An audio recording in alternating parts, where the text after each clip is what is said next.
My name is Jack Lucas. This is my story of addiction. Um, it started at a young age, and I never realized what addiction was. I'd seen people in my family enjoying themselves using different drugs, alcohol, whatever, and thought it was just the norm. So I started hitting teenage years. I started noticing family members dying off due to their use, from suicide to overdose. And I never really knew how much it affected me or my view on things until way later in life when I got sober. Um, I was an alcoholic by the time I was 12. It made it easy to deal with not only home life but school life. I was raised by my grandparents in a time where it was unheard of. Um, my dad was a Vietnam vet.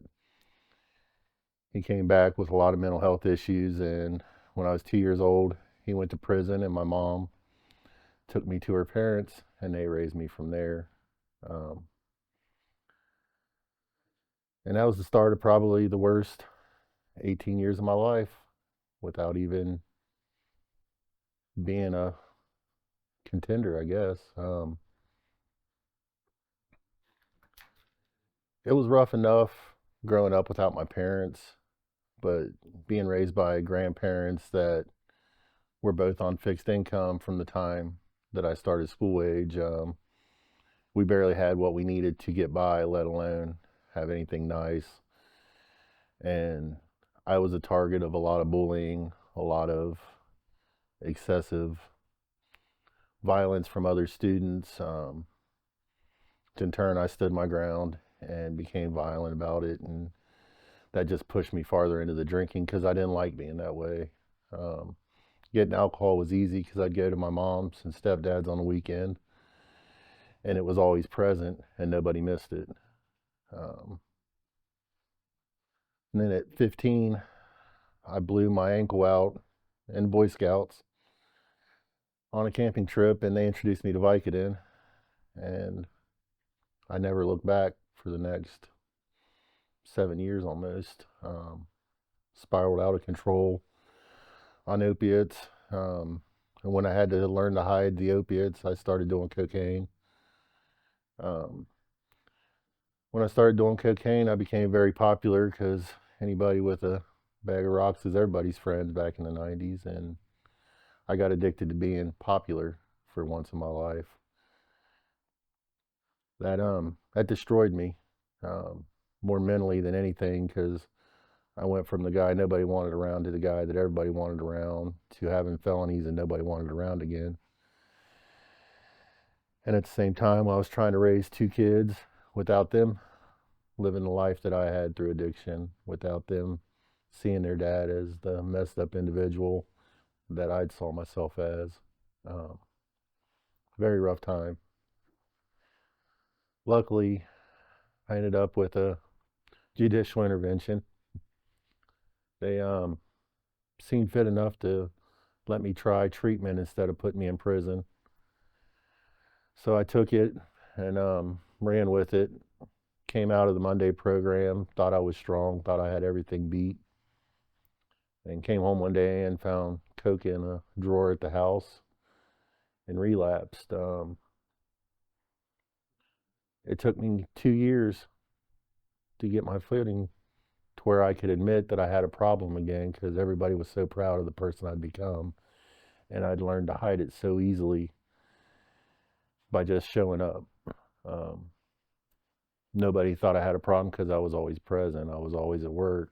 I laid down at night when I was supposed to and pretended to sleep, even though I couldn't. And coming up, let's see, on the 14th, it'll be 23 years since the last time that I went out and got real high, when I went out and bought a bunch. Um, I felt bad about doing it, so I went down to my grandpa's grave and I sat down. And every time I got sad, I did another line. And every time I thought about that, I did another pill. Um, I'd taken 4 perk 10s and done half ounce of coke before I realized that I'd messed up again, and I tried to end my life. Um, Put a gun in my mouth, pulled the trigger, and nothing happened. And that's when I went and got help, not just for my addiction, but for the mental health issues that I was dealing with and didn't even realize. Um, I hid that from my family, what brought me to get clean. They all just thought one day I woke up and decided to be sober. But at that moment, I was more scared to be dead than I'd ever been afraid to be alive. And it changed my life in a very positive way.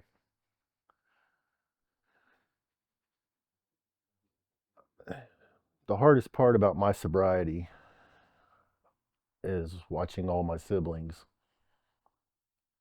two of which still struggle very, very roughly with addiction.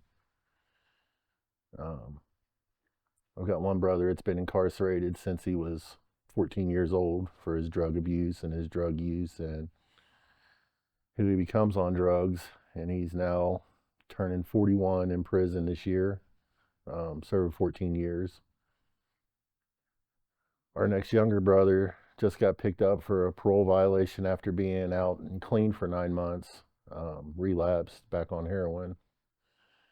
And if they can't find a treatment place that'll take him, he's going back to prison, which is where he gets most of his use at. Um, my baby sister overdosed and died 7 years ago.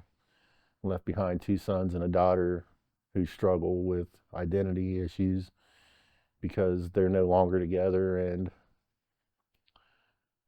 they don't have their mother, who was the only person they always had. Um, and then my other sister, we grew up in the same household and dealt with the same demons and the same trauma. And for the first time in 20 years, I'm watching her do good in life.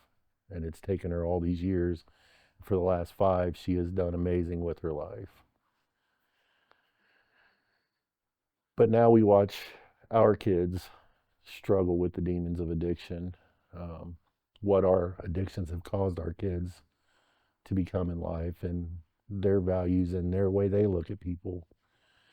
And now we fight to keep them sober.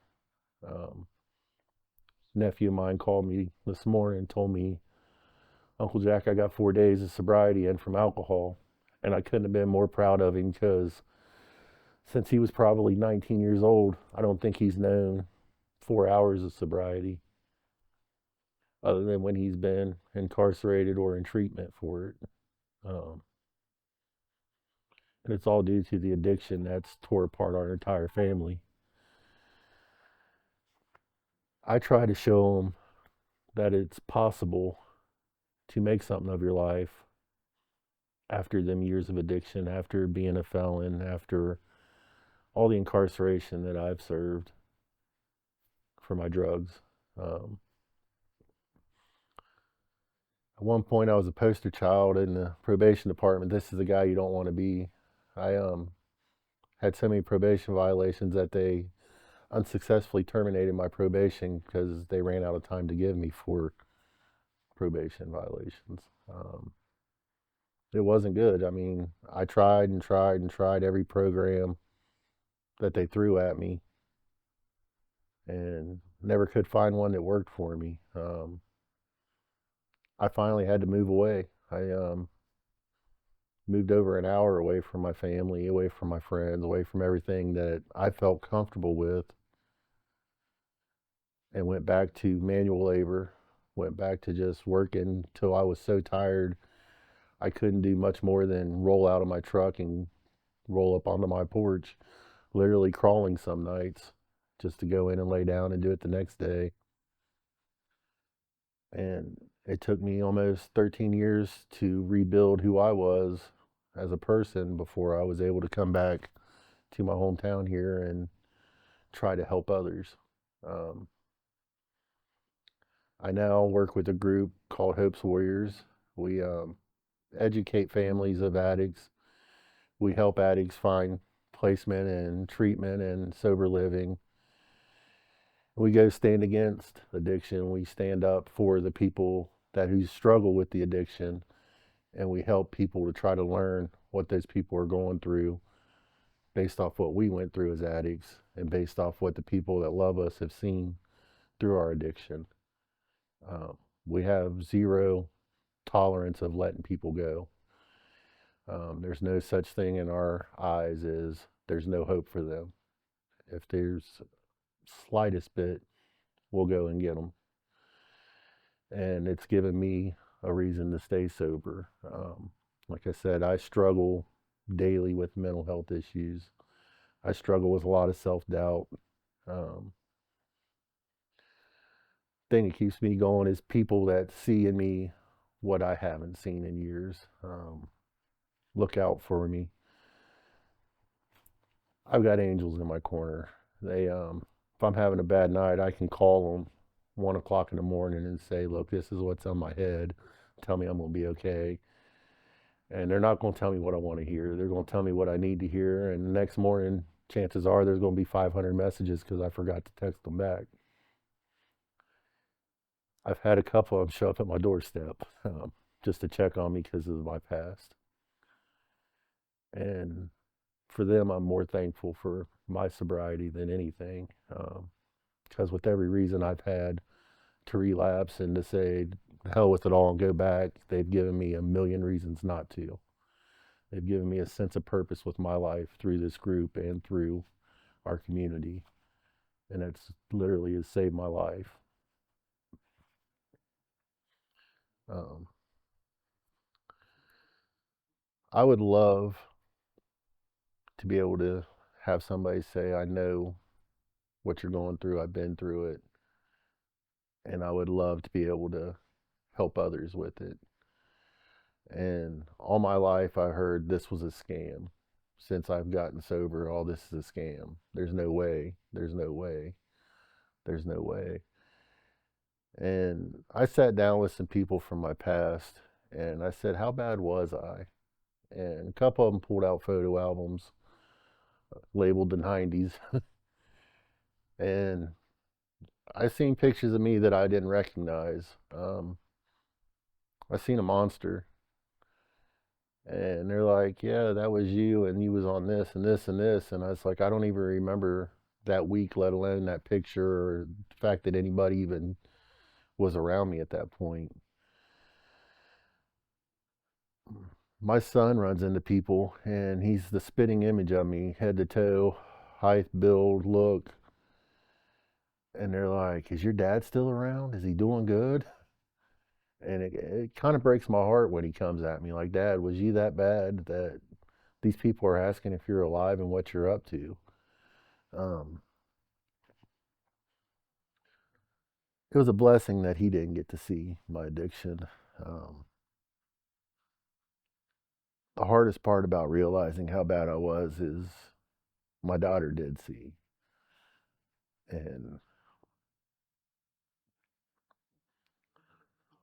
I don't think she holds it against me. But at the same time, I think she holds it against everybody else in the world because she's very guarded about herself. She's she's put herself in some bad situations with people trying to save them because of their addictions. That's hers to talk about. She's a very big supporter of mine in sobriety and my mental health journey. A couple years ago, I spiraled out of control with depression and shut everybody out. And she showed up and told me she wasn't going to lose me again, and it changed me to where I started coming back to my meetings, to where I started getting back out because I seen the pattern to where I was slowly getting ready just to go full out and be done with it. And she stepped in. It was, I don't know how she knew because I still messaged her because I knew she'd be the one to come check on me. So I always told her everything's good, but I never answered phone calls. And yeah, I'm blessed to have her. Um, never done drugs. She's never drank.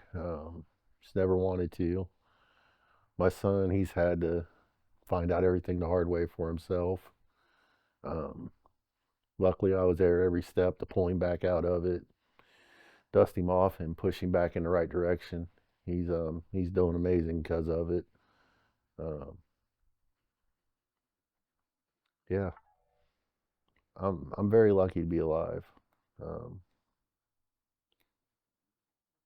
at the peak of our addiction, at the peak of our fun, as we called it back then, they didn't have the emergency responses for us. They didn't have life-saving miracles. You took a shot of adrenaline if you overdosed, and hopefully it pulled you out. If not, they left you. Um, Lowest point of my addiction, I woke up in an empty warehouse in Columbus, Ohio, next to a dead girl that overdosed on ecstasy. Um, I was coming out of a ketamine trip and didn't know where I was, didn't know how I ended up there, and had no way to get out, and had to call 911 and take a probation violation to have the police come and let me out and figure out who the girl was. And I don't think that at the point I wasn't even ready to get clean at that point, and nobody knew um, that I was that bad at that point. I don't think it was until I caught my felonies that they realized how bad I had gotten on it. Functioning addict, I guess, would be the word for it, because I worked full time, went to school part time, took care of my family, and still was able to find time for to feed my drug addiction.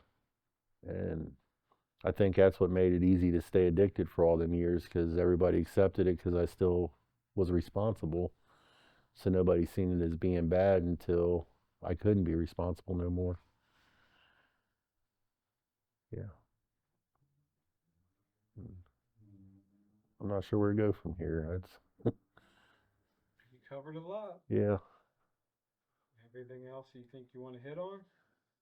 It's it's been a rough one with it. Um, I'm just thankful for a lot of people. Um, I've got probably 15 good people in my corner that keep me going on a good daily basis, reaching out to me, calling me in the mornings. People I've never met personally that have talked to me on social media, that reach out to me, that, how are you doing? Hey, how's this?